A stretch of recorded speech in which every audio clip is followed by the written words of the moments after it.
In scriptures, the human body is often referred to as the temple of God.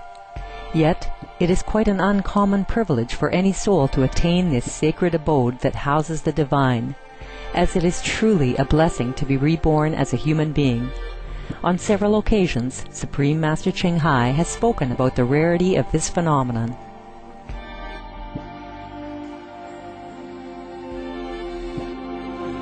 To be reincarnated in the human world is hard. You have to have enough human quality. You have to have affinity with the parents, yeah, and with the society, with the people around which you were born. And very difficult. To be a human, you need some merit. You have done something good in the past in order to be able, yeah, to be able to pick a human birth.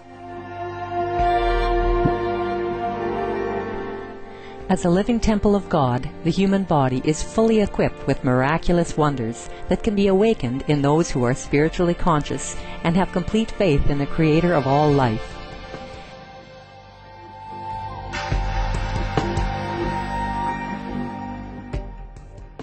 Inediya, Latin for fasting, is a human ability to live without food. Since time immemorial, there have always been individuals who can sustain themselves on prana, or the vital life force. Through the grace of Providence, Inediyats, people who follow a food-free lifestyle, can draw the energy from nature to nourish themselves. They live on the chi, from the ground, or from the forest, and from the sun and from the air.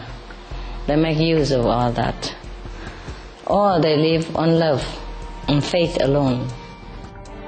These individuals are known as bretarians, pranarians or Inediyats, Solarians or Watarians, and they come from all walks of life, from different cultures and all corners of the world. Indeed, the possibilities and miracles in this life, as our benevolent Creator has designed for us, are endless. We only need to connect within to recognize our abounding largesse as God's children. Supreme Master Ching Hai has lovingly recommended a weekly series on Supreme Master Television to introduce those individuals of the past and present who have chosen to live food-free on earth. May their spiritual stories enthrall you. May hearts be opened and horizons be expanded.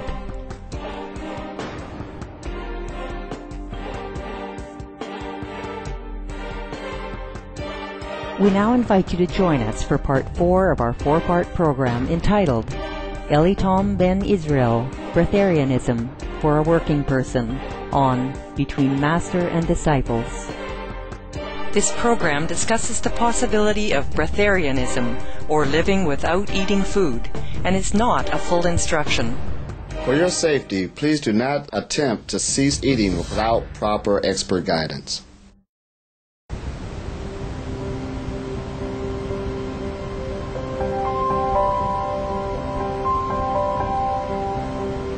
Gracious viewers, thank you for joining us as we return once again to Ohio, USA to speak with Eliot Ben Yisrael, who will give us a little more insight into the first days of his lifestyle as a breatharian.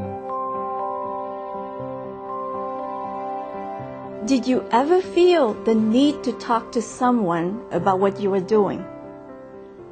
On the beginning stages I did, but once I got the negativity, because I came up where it was nowhere around, that knowledge wasn't even there. So it was a quick door shut from every direction. So that's where made it hard for me. I had to go, how am I going to recreate this, deal with it until I could bring it forth and it gets stronger. So on the initial stages, there wasn't really nobody to talk to. So it's like a calling inside that's so strong, you're going to do it no matter what. Yes. Where did you get this inner strength to just trust that everything will be okay? How did you have so much faith? Well, actually, when I started noticing the aches and pains in my body going into my later 20s, didn't know what it was, tried to deal with it, went to the doctor, he had me some medication. But then I ran into somebody who just said, leave meats alone. That caught me right away, so I went into it. What else I'm going to do? And then when I started seeing the improvements of the body through diet, and the body started healing itself, then that got me on an avenue to understand more about what goes into the body and food, period. So I started taking it to higher levels to learn more and more and more. You start seeing the body bring forth new benefits, of energy, of health, vitality. So then right there, that's the motivation, the inner strength, the courage to keep on going. And then you start running into, well, how do I supposed to die? Do I supposed to die from liver ailments, cancer, strokes, diabetes? They're all preventive energies that's brought forth by habit. But that's out there. Won't you just quit the habit? And maybe you can live longer, enjoy more fruits of life because, you start loving life. You love life. Did you keep a diary to document this journey you were taking? Yes. Actually, I got quite a library that I wrote myself. Not only dealing with the 21-day process, even dealing with different things you go through. Like I said, I did many experiments with myself. What will happen if you eat this? I even got things documented where 1 minute I'm eating all oranges all throughout the week, just eating oranges, and all of a sudden I get a 100% orange juice out the machine, and all of a sudden I felt the negativity of energy just from going from something that simple. I had all of these high motivations to do this and do that, and that just took it all out of me. So the food alchemy piece, everything you put in your body, dealing with how the energy is, how pure it is, everything has an effect on your thinking. Because come to find out, your body is your thought process.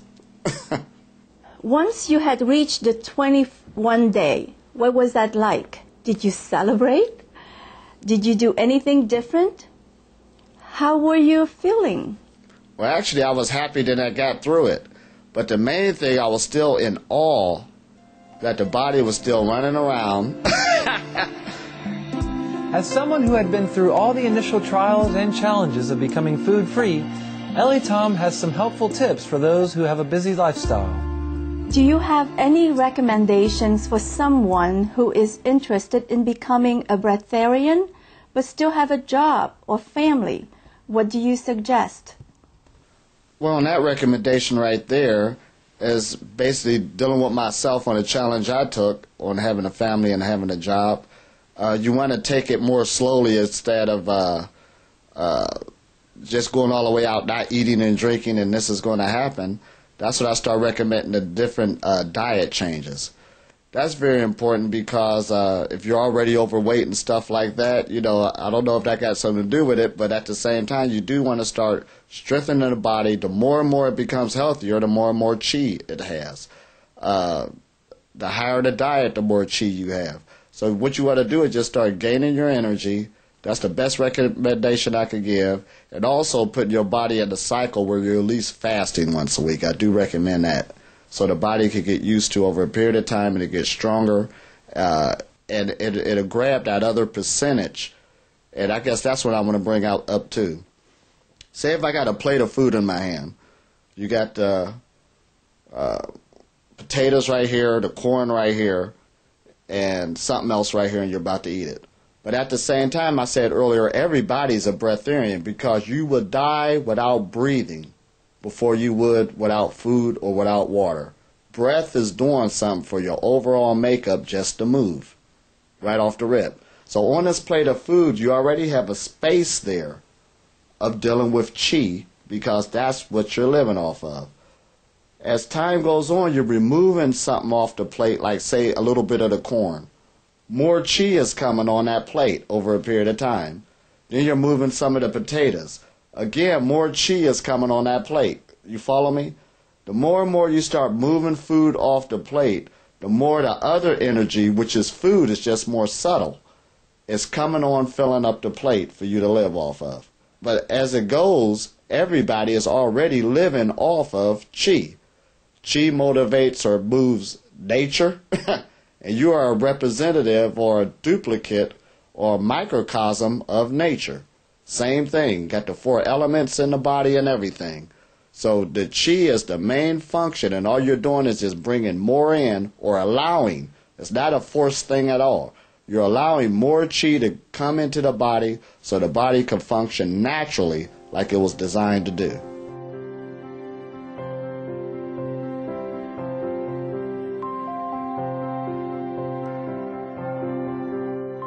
In order to help other people who are going through the same food-free process or are thinking of trying it out, Eliot wrote a book about his personal experiences. You mentioned earlier about a book. Can you tell us a little bit about what it's like? Okay, the book is called It's Okay to Be Healthy. And that right there is a book dealing with a person taking control of their health at a deeper level. You start out at one level, you learn different things, but at the same time, there's other knowledge out here that you can grab that can take the body even further to where some of the preventable diseases you don't have to never have, don't have to get them. And if you do have them, you should be able to reverse the process because it's your body. Your body's listening to your mind. There's nobody holding us down, putting food in our mouths, in our bodies right now. You have control of that. And you also have control of how you're spending your time throughout the day. And this is what the book is dealing with. And the gift that you're going to be given is more time. That's what it deals with. How are you spending your time in life? Because that's going to determine what your health is. It all goes hand in hand. What made you want to write this book? When I went through my transition, I said, this is what people need to know or need to hear. At least put it out there on the scene. But what motivated me to put more deeper thought into it is when Supreme Master Television came to me and wanted to know a lot of information. And then I started to see the horizon on how many people really want to know. Before what I told you when I first started, when I first grabbed the knowledge, nobody was interested. So when I went into it and started teaching, it was just a small group. But now I'm beginning to see how many people at least want to know that these avenues or this knowledge is being brought out, and that there's higher levels of food alchemy that a person could go into, and it's all up to them. So the whole motivation of bringing this forth is, good for me. I'm putting more thought into it, and now I got a chance to share all my notes that I've collected throughout the years, bringing in different scenarios, the different falls. A lot of people, who go into teaching don't want to bring in the falls that they have, some of the things that they've been into. I don't have no problem with it at all to show you that the human being could put themselves into this cycle and the body could keep going on and on and on. And it should be a very interesting book. It's not very big. It don't have to be big. It's just the crucial knowledge, getting straight to the points without all the fanfare. But it'll give a lot of an answer so people can start their journeys. Eliot, thank you so much once again for your time and your wonderful answers. You just add another dimension to the human evolution.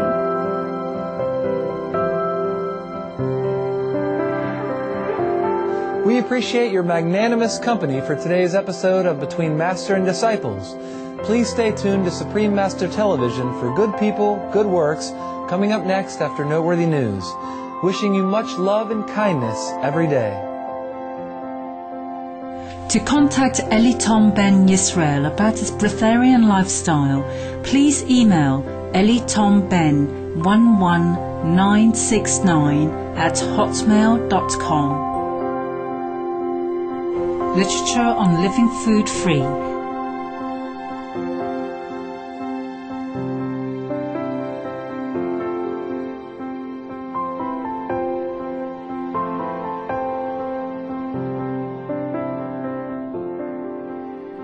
For a complete list, please visit www.suprememastertv.com/breatharians. For more details, please visit www.suprememastertv.com/BMD.